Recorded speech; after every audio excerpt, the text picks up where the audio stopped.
Πριν από πολλά χρόνια, το έτος 1978, ο συνεταιρισμός μας ξεκίνησε ως απάντηση των ιδιοκτητών τουριστικών λεωφορείων Πούλμαν στις και τότε αυξημένες ανάγκες ασφαλιστικής κάλυψης του επαγγελματικού τους χώρου.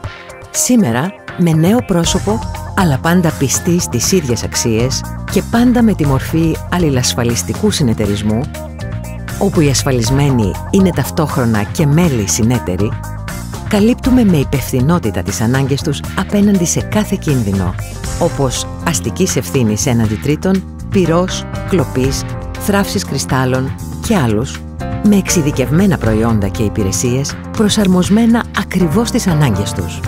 Έτσι, η δική μας ασφαλιστική κέρδισε την εμπιστοσύνη τουλάχιστον 1.400 ενεργών μελών, με περισσότερα από 3.500 ασφαλιζόμενα οχήματα, γιατί στεκόμαστε δίπλα τους με φερεγγιότητα, επαγγελματισμό, σοβαρότητα και κυρίως αξιοπιστία. Με ανθρώπινο πρόσωπο, συνέπεια και αφοσίωση και εξασφαλίζοντας ισχυρές και φερέγγιες αντασφαλιστικές συμβάσεις με μεγάλους διεθνείς οίκους, κατακτήσαμε την ηγετική θέση στον τομέα δραστηριοποίησής μας. Γενική Πανελλαδική, η δική μας ασφάλιση.